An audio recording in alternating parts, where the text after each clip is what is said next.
Os irmãos podem se assentar. Quero convidar toda a igreja que abra sua Bíblia na carta aos Coríntios, capítulo 15. Na última terça-feira nós meditamos até o versículo de número 8. Hoje nós vamos começar no verso de número 9, meus irmãos. Ainda rememorando o tema da ressurreição de Cristo e a futura ressurreição dos crentes. 1 Coríntios capítulo 15, verso de número 9. Todos os irmãos compraram? A palavra do Senhor diz assim: de fato, eu sou o menos importante dos apóstolos, e até me mereço ser chamado de apóstolo, pois persegui a igreja de Deus. Mas, pela graça de Deus, sou o que sou, e a graça que Ele me deu não ficou sem resultados. Pelo contrário, eu tenho trabalhado muito mais do que todos os outros apóstolos. No entanto, não sou eu quem tem feito isso, e sim a graça de Deus que está comigo. Meus irmãos, a partir do versículo de número 9, aqui nós vamos observar Paulo recordando do efeito que o Evangelho causou em sua vida. Um ponto, irmãos, que eu observo aqui de muito interessante para a nossa reflexão é que Paulo não compunha o grupo original de apóstolos, ele não era um dos 12, e ele foi alcançado pelo Evangelho algum tempo após a ascensão de Jesus Cristo. Isso, irmãos, é muito importante, porque nós sabemos que em todo o primeiro século da igreja havia muita especulação da parte daqueles que eram inimigos da fé cristã, dizendo que os apóstolos haviam criado uma fábula em torno da ressurreição de Jesus Cristo. Então havia muitas pessoas que acusavam os apóstolos de terem criado essa história, ocultado o corpo de Jesus e criado uma forma de culto diferente. E isso, meus irmãos, na vida de Paulo, nós vemos como o Evangelho funcionou e como ele foi eficaz na salvação desse homem. Paulo, meus irmãos, não seria levado por uma fábula. Ele era um homem estudado, ele tinha boa formação, ele tinha uma alta posição na religião judaica da qual ele pertencia. Mas quando o Senhor Jesus Cristo apareceu pessoalmente para ele, no caminho para Damasco, aquele encontro foi transformador, decisivo e mudou completamente a sua história. Então, a vida de Paulo e o seu apostolado, o seu trabalho como apóstolo de Jesus Cristo, nos mostra que o Evangelho é a verdade, que o Evangelho é eficaz para resgatar o mais vil pecador, e com certeza, assim como esse Evangelho nos alcançou, ele vai alcançar aqueles por quem nós temos orado e intercedido também. Aleluia! Eu tenho certeza que nenhum familiar seu que está distante dos caminhos do Senhor é mais difícil de acreditar em Cristo que Paulo foi. Mas o Evangelho que salvou Paulo pode salvar os seus familiares também, pode salvar os seus queridos também, porque o Evangelho é poder de Deus para a salvação de todo aquele que crê. E ainda falando acerca da sua experiência de salvação, nós observamos aqui, meus irmãos, Paulo dizendo que ele se tornou apóstolo pela graça de Deus. E a graça que ele me deu não ficou sem resultados. Irmãos, quando Deus entra na vida de uma pessoa, Ele entra para transformar. A graça nunca fica sem resultados. Eu não sei se os irmãos já passaram por isso já, mas às vezes a gente contrai algum tipo de enfermidade, vai no postinho de saúde e o médico ali nos recomenda um remedinho. A gente toma aquele remédio uma semana, toma 2, toma 3 e não melhora. Aí a gente vai procurar um outro médico, o médico fala: não, não é isso que você tem, vamos mudar o remédio. Aí você muda o remédio e resolve. Então o diagnóstico do primeiro médico não foi correto, e aquele remédio que você tomou não serviu para nada. Alguém já passou por isso alguma vez? Irmãos, várias vezes. Mas a graça de Deus não é assim. Quando você participa da graça de Deus, tem resultado, tem cura, tem transformação, tem mudança verdadeira de vida. Paulo foi categórico dizendo: a graça que Deus me deu não ficou sem resultado. Antes da graça eu era Saulo, depois da graça eu me tornei Paulo. Antes da graça eu era perseguidor da igreja, depois da graça me tornei apóstolo do Cordeiro e pregador da palavra. Aleluia! Antes da graça eu era um judeu que acreditava em algo que já havia passado. Depois da graça eu sou servo do Deus vivo. Aleluia! Que se revelou de maneira concreta na pessoa de Jesus Cristo. Quando nós acolhemos a graça, essa graça vai produzir resultados em nossa vida. Com que velocidade? Não podemos medir. Em alguns irmãos a graça age de uma forma radical. Vocês sabem disso. Tem pessoas que entram na igreja no domingo, aceitam Jesus. Na terça-feira você fala: meu Deus, parece que eu sempre fui crente. É aquela transformação radical. Algumas pessoas, irmãos, contudo, têm um processo de libertação e de amadurecimento mais lento. Os irmãos com certeza conhecem irmãos na fé, e depois de anos, 5, 10 anos, ainda tem alguns pecadinhos de estimação que é difícil de largar. Às vezes uma língua grande, às vezes uma soberba, às vezes uma presunção, mas está ali servindo a Deus, está ali frutificando a igreja. Mas tem uma área ou outra que ainda precisa ser lapidada. E nós não podemos cair no erro de sermos juízes dessas pessoas. Porque, meus irmãos, nós não sabemos o quanto que o pecado desfigurou a imagem de Deus em cada pessoa. Nós não temos como medir isso. Mas uma coisa é certa: como eu vou saber se a graça ainda está trabalhando em mim? Eu posso olhar para o meu passado e perceber que eu já não sou quem eu era. Algo mudou na minha vida e eu continuo me esforçando para ser alguém melhor a cada dia, para a glória do nome de Jesus. Então, irmãos, a gente tem que tomar muito cuidado. Às vezes a gente é tomado por um sentimento legalista, farisaico, e a gente vê um irmão nosso que ainda está ali dando os primeiros passos, ou ainda não conseguiu vencer algumas coisas, e a gente massacra esse irmão. Fala que ele não é crente coisa nenhuma, isso não é coisa de crente. É engraçado, irmão, que as coisas que não são de crente que a gente faz, a gente não reclama. Agora as coisas que não são de crente que o nosso irmão faz, a gente mete a língua dele. Irmão, seja juiz de você mesmo em nome de Jesus. Você não vai prestar conta a Deus da vida do irmão, você vai prestar da sua. Então cuida da sua vida em nome do Senhor Jesus Cristo, porque aquele que está de pé tem que tomar cuidado para que não caia. Amém, meus irmãos? Então sejamos juízes de nós mesmos, sabendo que a graça, ela vai produzir resultado. Há um verso na palavra de Deus, irmãos, que me conforta muito, que é Filipenses capítulo 1, verso 6. Abra sua Bíblia, por favor. Irmãos, uma das doutrinas bíblicas que nós temos nos esquecido é a doutrina bíblica da segurança da salvação. A salvação pertence ao Senhor, foi Deus que nos salvou, é Deus que nos salva. E aqueles que Deus salvou, Deus vai trabalhar na vida deles até o fim, até o último dia. Aqueles que creram estão nas mãos de Deus, e Jesus não vai lançar fora ninguém, você só sai de lá se você quiser. E o versículo 6 do capítulo 1 de Filipenses é um dos versos que aponta a segurança que o crente tem de que Deus está trabalhando na sua vida.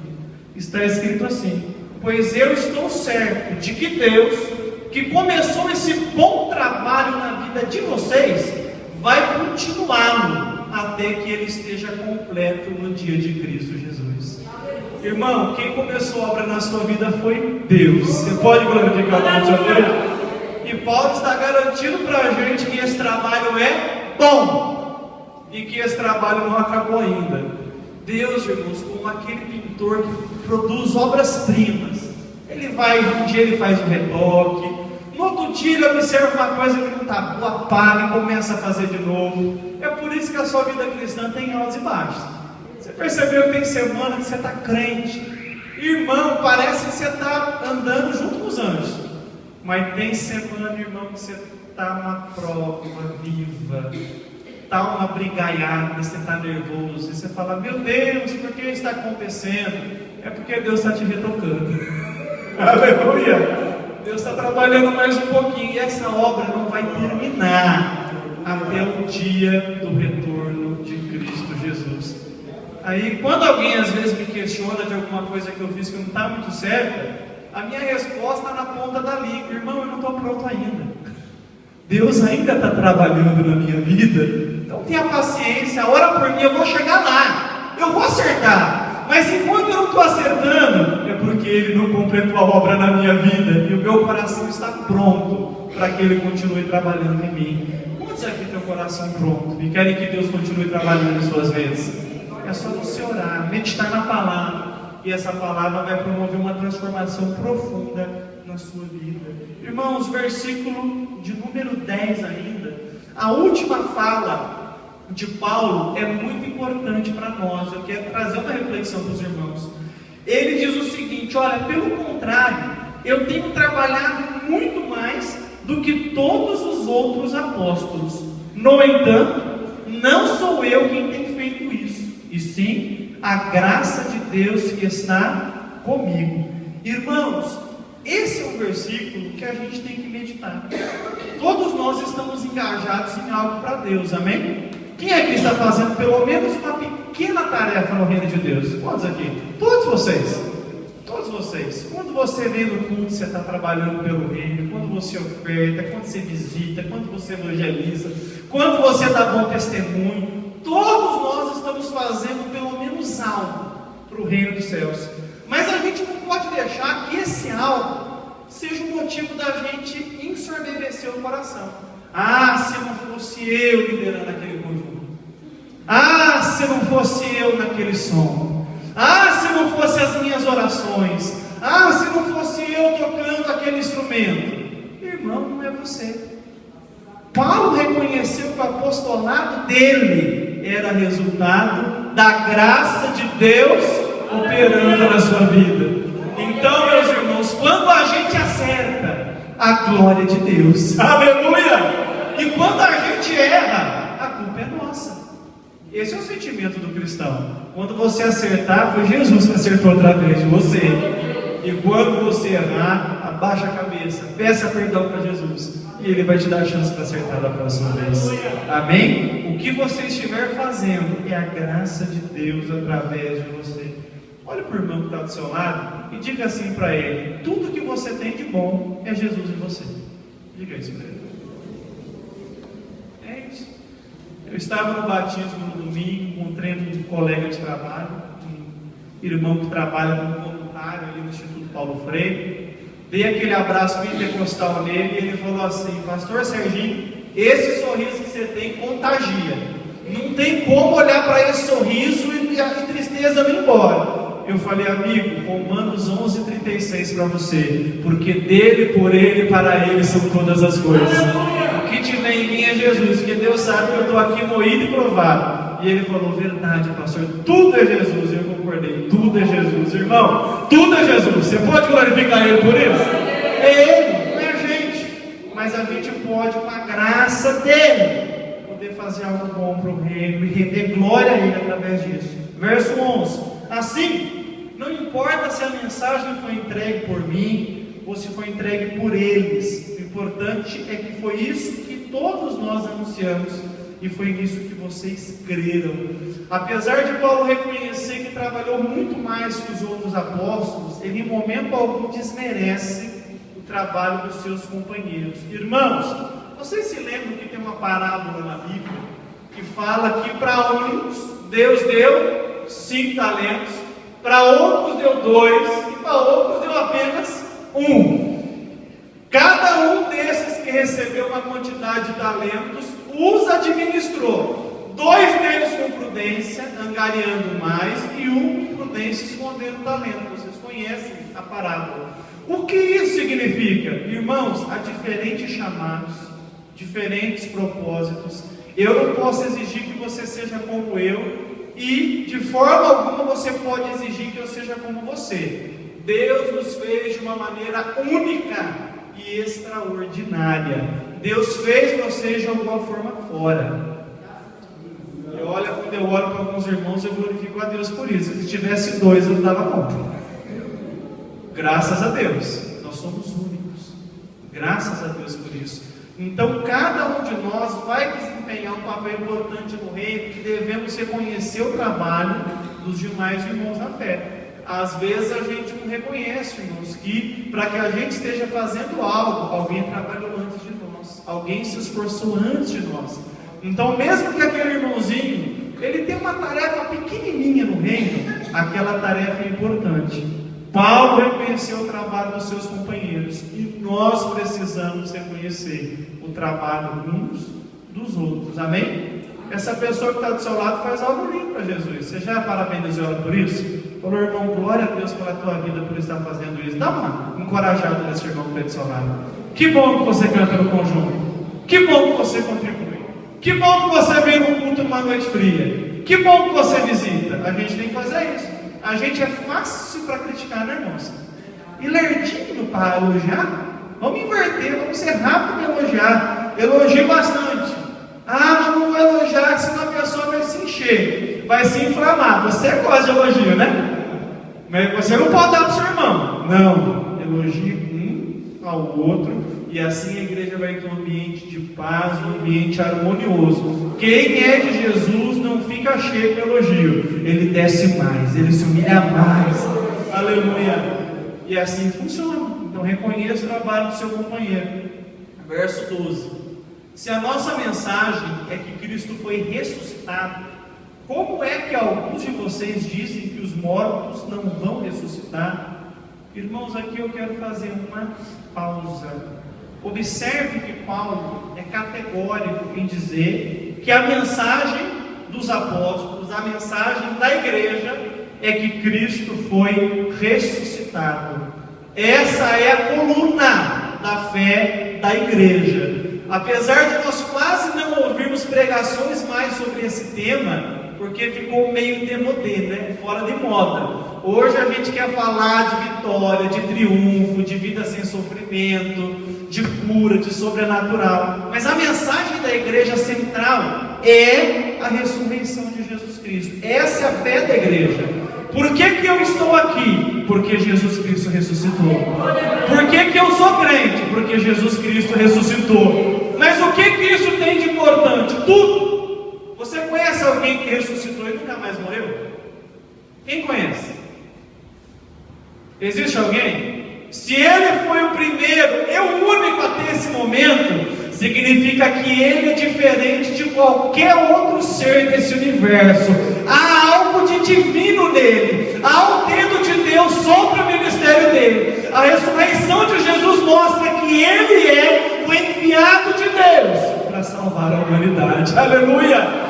Mostra que Deus pode inverter o ciclo vicioso da vida, em que os homens nascem e morrem.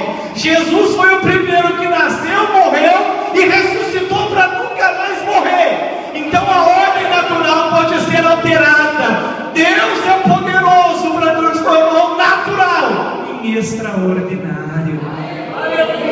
E a ressurreição nos prova isso. Quando nós olhamos para o Cristo ressuscitado, nosso coração é encorajado mais uma vez a acreditar que a morte pode ser vencida. A morte é o nosso grande inimigo, irmãos. Aleluia. O salário do pecado é a morte. Por causa do pecado, a morte entrou na raça humana.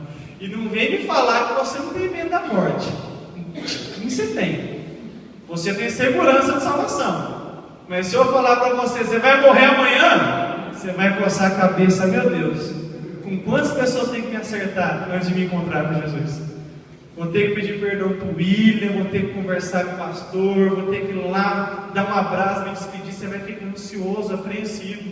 Nós não vemos a morte com naturalidade, porque não fomos criados para morrer. O homem foi criado dotado de imortalidade, mas o pecado transtornou isso. A gente não foi criado para morrer.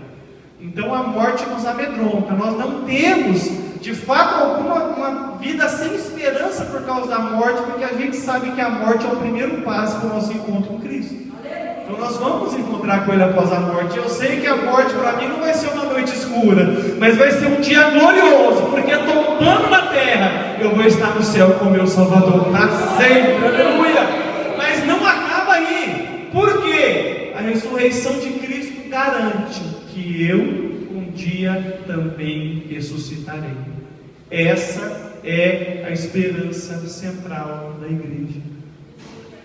Irmãos, alguns irmãos nem sabem disso, mas você um dia vai ressuscitar. Tem crentes que estão há anos na igreja e a esperança deles é morar no céu. Irmãos, vamos morar lá só um tempinho. Só um tempinho. Ali não é o destino final nosso, de forma alguma.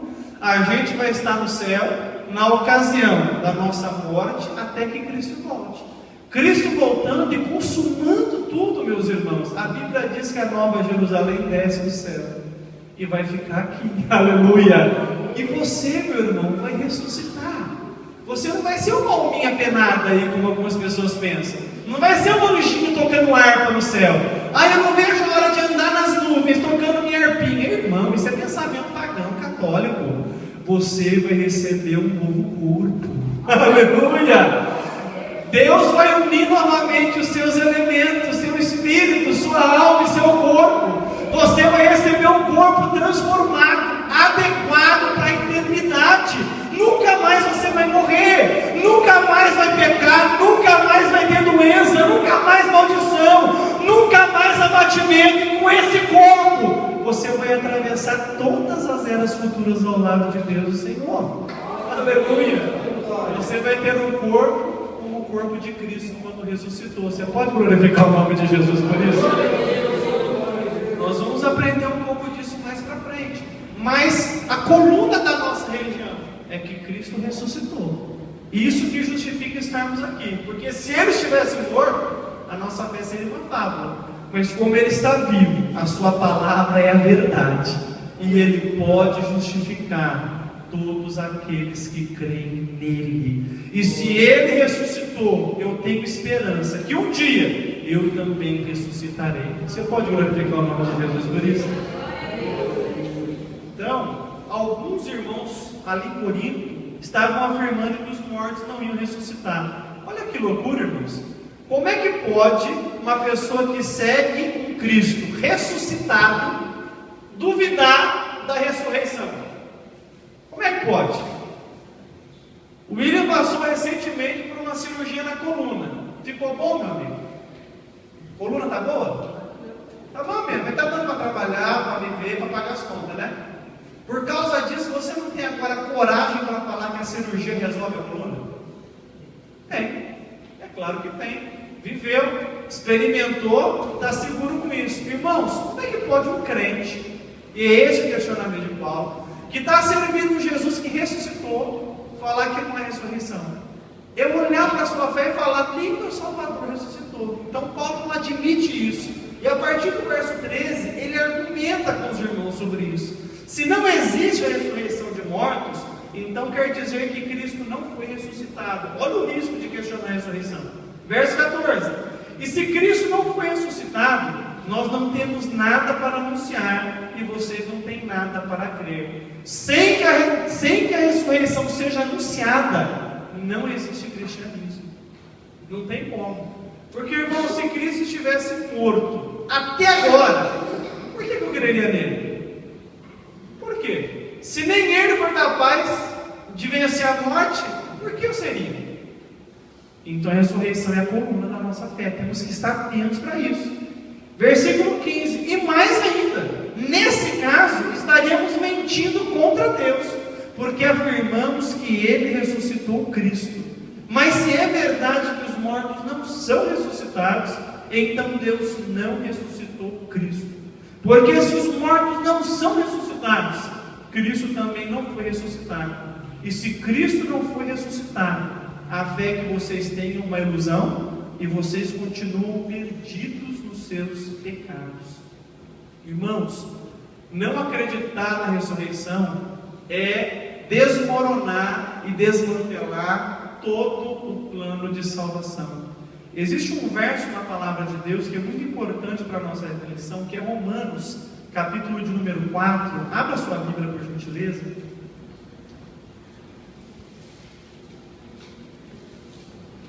Nesse versículo nós vemos a importância da ressurreição no plano de salvação. Irmão Afonso, vem para cá, meu amigo. Estou me sentindo tão sozinho aqui. Ah, não, para com isso. Ele vai te aquecer a noite inteira, eu estou aqui, sozinho. Vem cá, meu amigo. Vem que o soldado de Jesus já vem fardado já. Deus é fiel.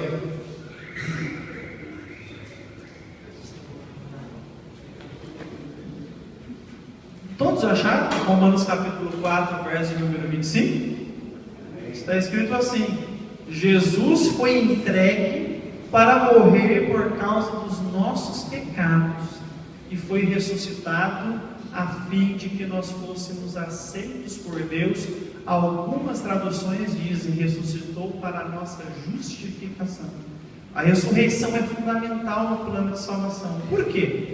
Irmãos, se Cristo não tivesse ressuscitado, ele seria um mentiroso, porque ele disse que seria entregue às autoridades, mas que ressuscitaria ao terceiro dia.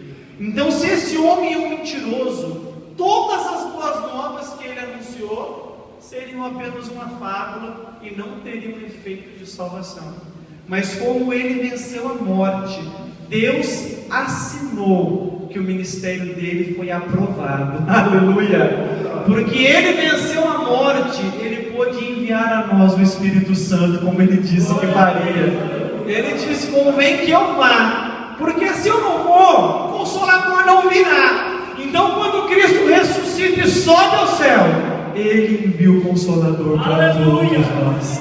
E é o Consolador que nos convence do pecado. Sabe que as pessoas aceitam Jesus hoje? Porque Cristo ressuscitou, está à destra de Deus, enviou o Consolador, e o Consolador continua assinando a pregação do Evangelho. Você prega o Evangelho, o pecador se arrepende, e a igreja vai avançando, transformando, libertando vidas e preparando o mundo para o breve retorno de Jesus Cristo. Aleluia! Então, negar a ressurreição é desmantelar todo o plano de salvação. Por isso que a igreja afirma com certeza, tanto pelas provas que nós temos históricas incontestáveis, não há corpo.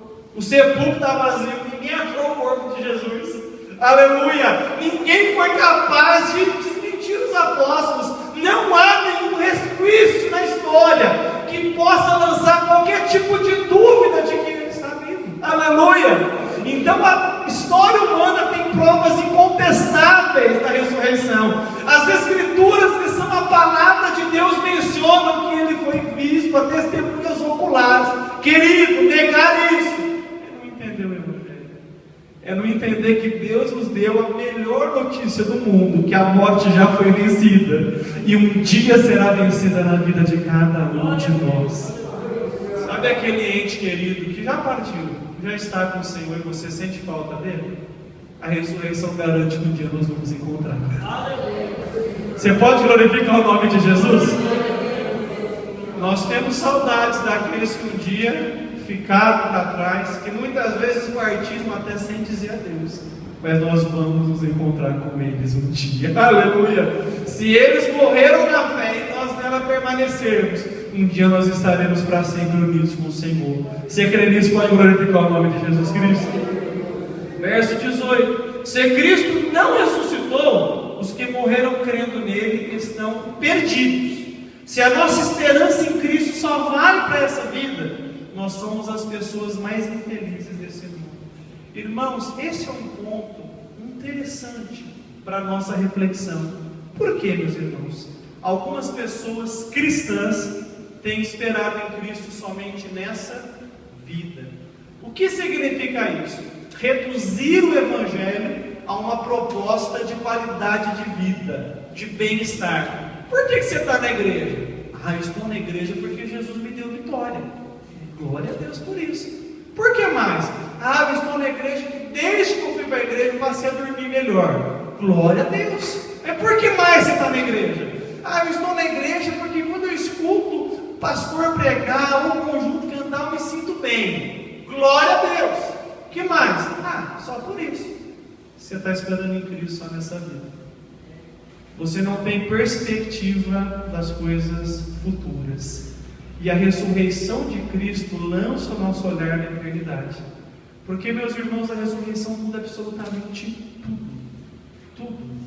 ela nos dá uma nova visão da vida, e a gente consegue perceber que existe um Deus atuando nos bastidores da história. Foi Deus que ressuscitou Jesus Cristo. Você pode glorificar o nome do Senhor? Então existe um Deus que está atuando nos bastidores. Às vezes Ele está quietinho. Tem algum irmão aqui com quem Deus anda quietinho?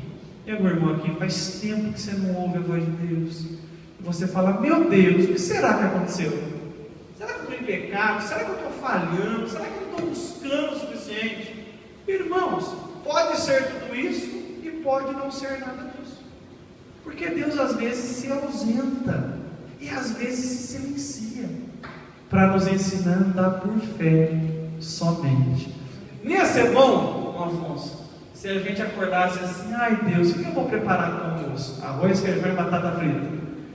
Aí agora, Deus, eu vou no centro ou eu durmo um pouquinho? Dorme um pouquinho, porque se você for no centro você vai ser assaltado. Tem pessoas que pensam que Deus é assim, irmãos, e não é. O crente anda por fé, não é por vista. O que significa isso? Eu vou acordar, eu vou me levantar, eu vou viver, porque aconteça o que acontecer, Ele está comigo, a minha vida está nas mãos dEle, Ele é soberano. Se tiver que sofrer, vou sofrer. Se tiver que ser feliz, vou ser feliz, mas sofrendo ou feliz, Ele está comigo, Ele é o meu Deus, e a minha alma está segura. Nós andamos por fé, e pela fé nós contemplamos um futuro brilhante, em que Cristo voltará para buscar os fiéis. Aleluia! Oh, irmãos, tão difícil para a gente no século XXI acreditar nisso, né?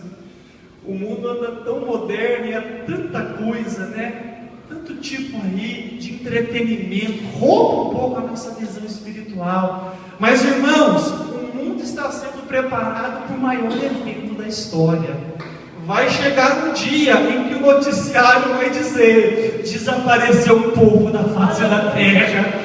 Algo aconteceu. Não há crianças, não há bebês. As igrejas estão vazias, o povo sumiu. Alguém me explique isso. Foi um disco voador. Foi combustão instantânea. Foi algo que não dá para entender. Mas eu e você sabemos o que é. Ele voltou, aleluia, para nos buscar, para estarmos com Ele. E por que Ele voltou? Porque Ele está vivo, Ele ressuscitou. Então a minha esperança em Cristo não está nessa vida aqui. Nessa vida eu vou chorar e vou sorrir. Nessa vida eu vou ter vitórias e eu vou ter derrotas. Nessa vida aqui eu vou ter que tomar cuidado, porque às vezes eu falo demais e às vezes eu falo de menos. A vida vai ser assim. Mas eu estou sendo preparado por Deus para uma nova vida, porque nós, segundo a sua promessa, esperamos novos céus e uma nova terra onde habita a justiça. Tudo vai passar. Esse mundo, segundo as Escrituras, vai ser renovado com fogo. Aleluia! A nova Jerusalém descerá do céu e nós vamos estar com Ele para sempre. Aleluia! Então eu não estou aqui por aquilo que Ele pode fazer por mim. Eu estou aqui por aquilo que Ele já fez. Ele morreu na cruz e garantiu que um dia tudo isso que hoje me causa dor vai passar. Irmãos, é muito consoladora a leitura de Apocalipse 21. Abra sua Bíblia, por favor. Quem espera em Cristo, somente nessa vida, não sente consolação com as palavras de Apocalipse 21. Hoje as pessoas querem parar de sofrer, mas o término do sofrimento será lá, quando estivermos para sempre com Ele. Aqui você vai ser moído, você vai ser provado, você vai ser contristado, e várias outras palavras que vão só reforçar que o pastor Sérgio é um pregador desmotivacional. Mas não tem problema, o Evangelho é assim mesmo.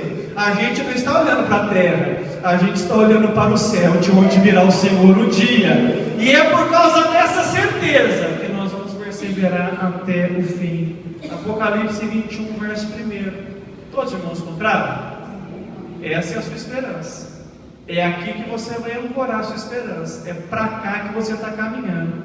Então vi um novo céu e uma nova terra. O primeiro céu e a primeira terra desapareceram, e o mar sumiu, e vi a cidade santa, a nova Jerusalém, que descia do céu.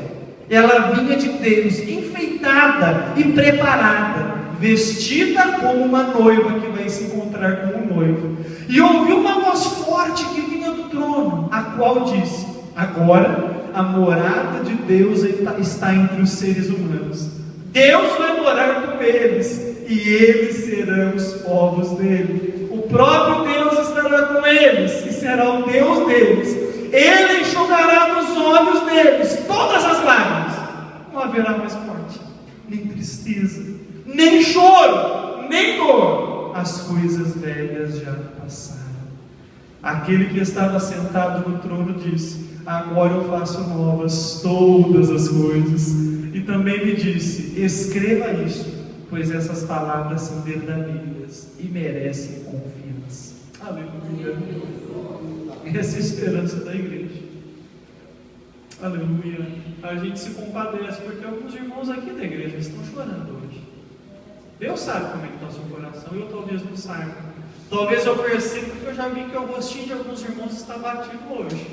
E lá no meu íntimo eu já estou programando já o coração apertado no final do culto. E o encorajamento. Mas eu não sei a sua situação.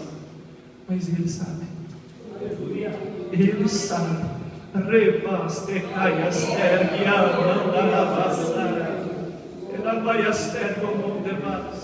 E Ele está dizendo para ti nessa noite: no mundo você vai ter aflição mesmo, mas tenha bom ânimo, porque eu venci o mundo. Aleluia. E Ele está dizendo para você: vai chegar o dia em que cada lágrima será vertida em alegria eterna. Aleluia.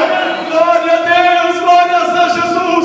Por isso a gente vai caminhando na face da terra. Igreja sofredora, igreja perseguida, igreja provada, mas com uma certeza: hoje eu caminho entre espinhos, mas amanhã eu vou pisar em ouro na nova Jerusalém, para a glória de Deus Pai. Aleluia.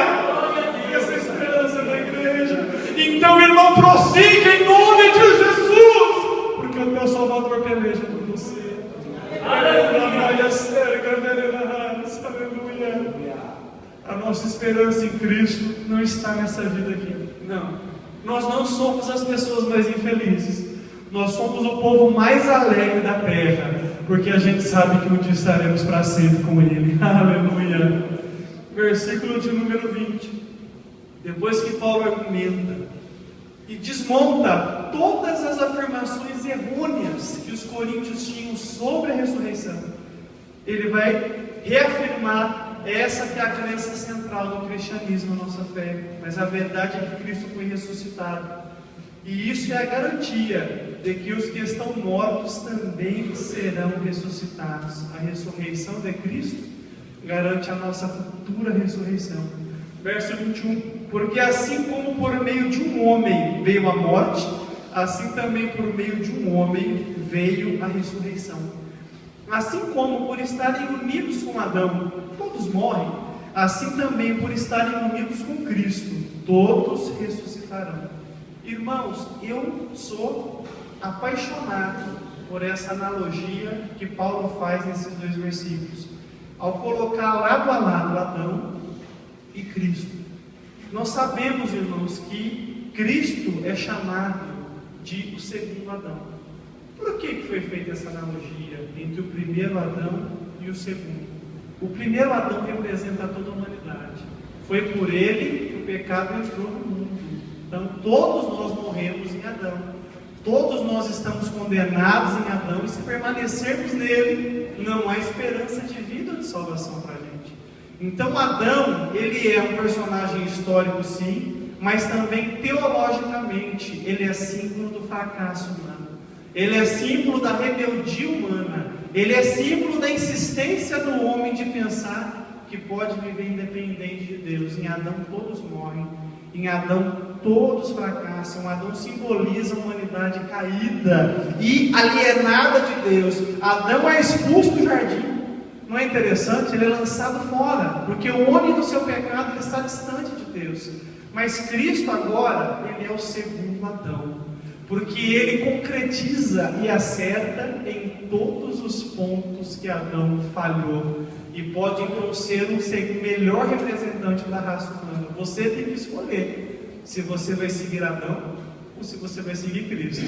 Enquanto Adão é a humanidade que fracassa, Cristo é o Deus homem que triunfa. Aleluia! Enquanto Adão é escravo e culpado pelo pecado, Cristo é vencedor e justo e justificador daqueles que creem nele. Aleluia! Enquanto, irmãos, Adão peca no jardim e dali é expulso, o Senhor Jesus Cristo aceita a vontade de Deus no jardim, morre por nós e ele ressuscita para a glória do nome do Senhor. Adão morreu porque pecou, Cristo morreu porque é justo. Aleluia! Cristo é o melhor Adão, o segundo Adão. Por um homem, Adão entrou pecado no mundo. Pelo segundo Adão, Cristo entrou a vida, e vida com abundância. Aleluia! Pergunta para o irmão que está do seu lado: você está no primeiro ou no segundo Adão? Pergunta para ele, por favor.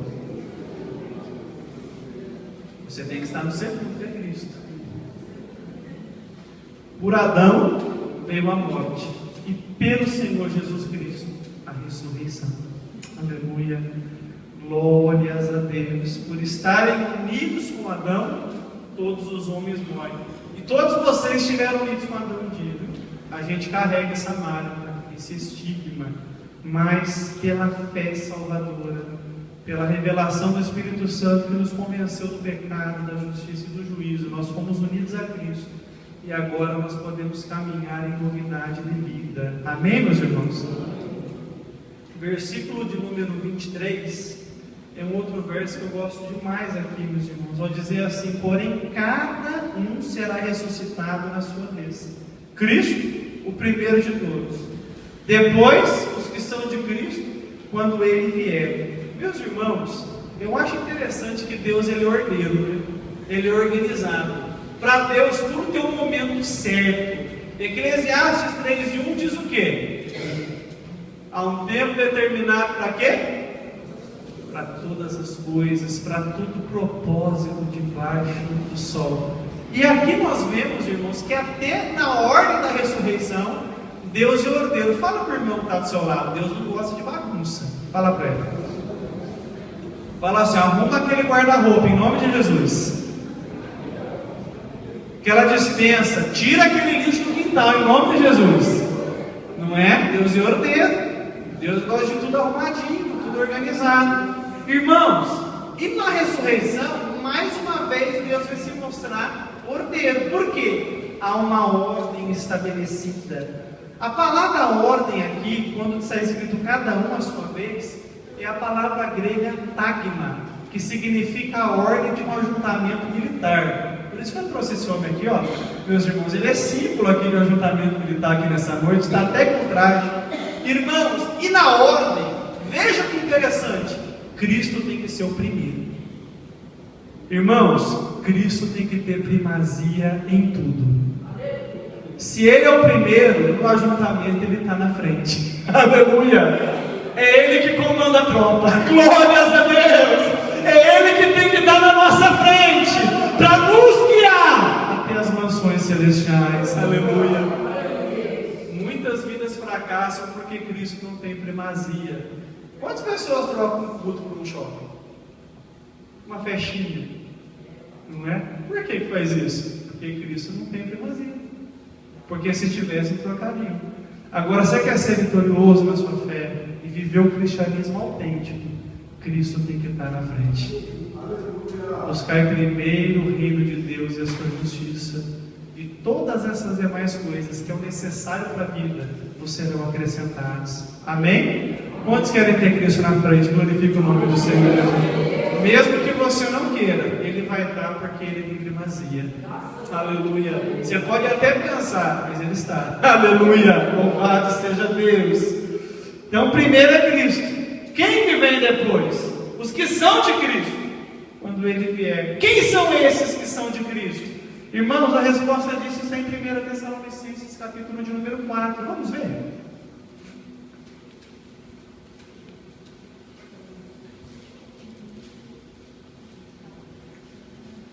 Uma boa parte dos comentaristas chama os que são de Cristo de dois grupos distintos de pessoas: aqueles que morreram em Cristo e aqueles que estão permanecendo em Cristo, aqueles que morreram na fé e aqueles que estiverem vivos na ocasião da vinda de Cristo. Então, meus irmãos, 1 Tessalonicenses capítulo de número 4, eu não vou explicar, pretendo estudar Tessalonicenses com vocês no ano que vem, se assim Jesus permitir, mas eu vou fazer a leitura para os irmãos entenderem a ordem dos eventos na ocasião da volta de Cristo. Capítulo 4, verso 13, primeira carta aos Tessalonicenses, a palavra diz assim: irmãos, queremos que vocês saibam a verdade a respeito dos que já morreram, para que não fiquem tristes como ficam aqueles que não têm esperança.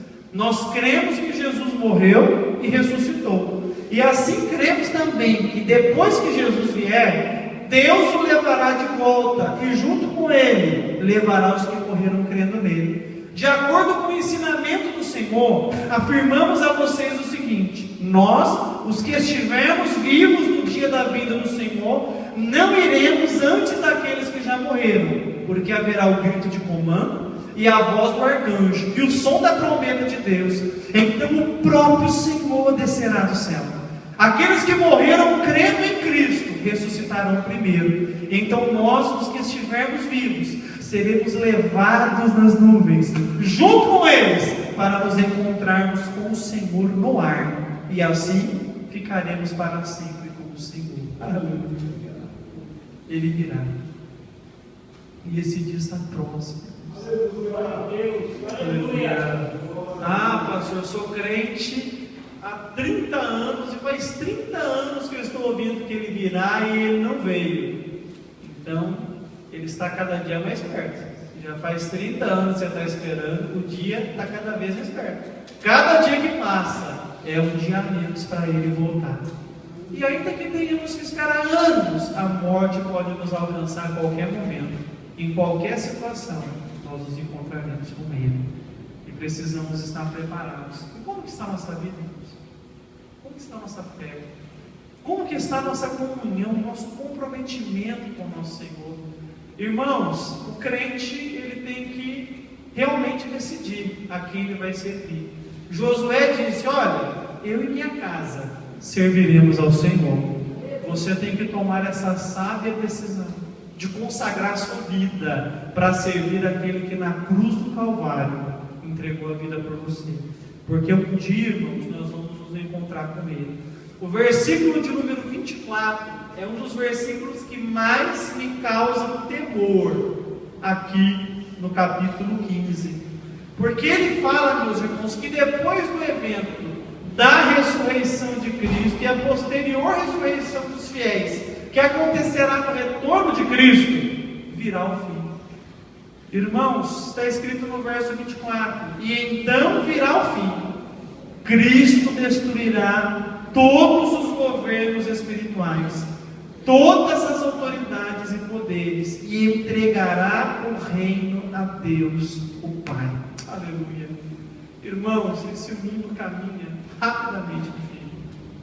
Tem gente, irmãos, que pensa que vai ter tanta coisa aqui nessa terra, pensa que vai passar o resto da vida aqui, meu amigo. Estão juntando só para essa vida aqui, mas o fim vem, e vem depressa. Aleluia. A Bíblia compara o retorno de Cristo com uma visita de um ladrão à noite. Quem aqui fica esperando o ladrão? O ladrão liga para você: ô Afonso, então, aqui é o vagabundo, eu vou passar hoje à noite para te roubar, por favor, deixa a janela aberta para facilitar, de preferência um cafezinho na mesa, viu? Prometo não fazer muita bagunça. É assim que o ladrão faz? Como é que ele faz?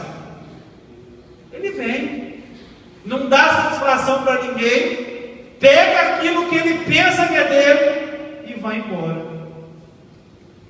Irmãos, o arrebatamento é comparado com um rapto. E o que é o rapto? É você pegar alguém e levá-lo à força. Não é à toa que Jesus se comparou o seu retorno com um ladrão que vem de noite. Porque assim como o ladrão, ele não vai avisar quando vem. Assim como o ladrão, ele vai pegar o que é dele. Aleluia! E ele vai levar para estar com ele. Aleluia! Você vai ser raptado pelo Senhor Jesus. E por favor, quando ele me raptar, não pague a recompensa. Eu quero ficar com ele para sempre. Aleluia! Eu quero estar para sempre com o meu Senhor. Depois virá o fim. E quando isso acontecer, Cristo entregará o reino a Deus, ao Pai. Num gesto de submissão e de reconhecimento de autoridade, o Filho entrega o reino a seu Pai. Isso é glorioso, meus irmãos, glorioso. Verso de número 25: pois Cristo tem de reinar, até que Deus faça com que Ele domine todos os inimigos. Cristo tem que reinar. Nesse exato momento, Cristo está reinando, assentado no seu trono de glória. Tem hora que a gente pensa que Cristo não tem o controle, né? Não é mesmo? Mas Senhor, por que isso aconteceu? Mas eu orei, eu jejuei, fiz campanha, desci a madrugada, aconteceu tudo o contrário que eu pedi. Por quê? Porque não é você que está reinando, é Cristo. Cristo não está aqui para fazer a sua vontade, mas Ele sempre vai fazer a dele. E a vontade dele é misteriosa, não é? Para aqueles que querem bem-estar, vão perguntar para Daniel como é que foi ser jogado na cova dos leões. E foi porque Deus quis. Vão perguntar para Sadraque, Mesaque e Abednego como que é estar numa fornalha 7 vezes aquecida. E foram jogados lá porque Deus quis. Pergunta para Paulo como é que foi morrer ao fio da espada. E morreu ao fio da espada porque Deus quis. Pergunta para Pedro como é que foi ser crucificado de cabeça para baixo. E foi porque Deus quis. O caminho de Deus é misterioso, mas nenhum desses esperava nessa vida. Quando tombaram nessa terra, foram achados no paraíso com Deus. E ali aguarda uma ressurreição que em breve vai acontecer. Então, meu irmão, Cristo está reinando, viu? Eu não sei se o seu temporal está passando, ou você ainda vai ter muita trovoada na sua cabeça. Mas uma coisa eu tenho certeza, é Cristo que está no barco da sua vida. Então confia nele. Enfrenta a luta com entusiasmo, com coragem. Jesus é o dono da tua vida, e Ele cuida daquilo que é dele. Aleluia! Agora, se Ele quiser você com Ele, é com Ele, não tem nada a ver com isso. Se Ele quiser te moer um pouquinho, é com Ele. Eu não tenho nada a ver com isso, mas uma coisa eu te garanto: no pasto verdejante ou no vale da sombra da morte, Ele está com você. Aleluia! Você tem essa esperança, pode glorificar o nome do Senhor Jesus Cristo. O Cristo está reinando, e Ele vai reinar até que todos os inimigos dele sejam vencidos. O verso 26 diz: o último inimigo que será destruído é a morte. Aleluia! Irmãos, o último inimigo a ser destruído é a morte, porque a morte é o grande vilão da raça humana. Todos nós, se Cristo não voltar, enfrentaremos a morte, mas a enfrentaremos com segurança, porque fomos justificados. E ainda que tenhamos que encará-la, a morte será apenas uma situação que nos deixará mais próximos do nosso Senhor. Verso de número 27, as Escrituras Sagradas dizem: Deus pôs todas as coisas debaixo do domínio dele. É claro que dentro das palavras todas as coisas não está o próprio Deus, que põe tudo debaixo do domínio de Cristo. Mas quando tudo for dominado por Cristo, então o próprio Cristo, que é o Filho, se colocará debaixo do domínio de Deus, que pôs todas as coisas debaixo do domínio dele. Então Deus reinará completamente sobre tudo. Os irmãos se lembram que eu falei de ordem no meio da mensagem? Diga para o irmão que está do seu lado: Deus é ordeiro. Nessa atual era que estamos vivendo, Cristo está reinando como Filho, como Cristo, como Senhor glorificado, Senhor da glória, como Ele é chamado no livro de Atos. Mas Cristo, quando terminar o seu reinado, segundo as Escrituras Sagradas, Ele colocará tudo sob sob o domínio de Deus. E Ele próprio. E por que Ele fará isso, meus irmãos? Para nos deixar uma preciosa lição. Nós precisamos aprender, cedo ou tarde, que o domínio pertence a Deus somente. Quem que manda na sua vida? Às vezes a gente vai aconselhar o irmão fala assim, pastor Afonso, eu sou o dono do meu próprio nariz. Eu falo para ele, irmão, até o seu nariz é de Jesus. Você não é dono de nada. Que a minha Bíblia diz que do Senhor a terra é a sua plenitude, o mundo e os que nele habitam. Você não é dono nem do seu nariz. Mas você pode viver a vida pensando que é. E dá a cabeçada, faz as coisas do seu jeito. Aí a vida vai de mal a pior. Pega uma doença, não tem cura. Passa uma situação, não tem consolo. Chega no momento da vida que não tem nem coragem para viver, para se levantar. Por quê? Você é dono do seu próprio nariz. Então vive do seu jeito. Agora entregue o seu narizinho para Jesus. Deixa Ele cuidar da sua vida. Você vai perceber que está doente, mas está confortado. Ele está cuidando de você. Está enfrentando uma luta, mas está encorajado, porque Ele é general de guerra, varão poderoso que peleja as suas batalhas. Aleluia! Está enfrentando uma situação intransponível. Ele é a sabedoria do céu para te ajudar a vencer. Tudo muda quando o domínio da nossa vida é de Deus. Fique de pé em nome do Senhor Jesus Cristo.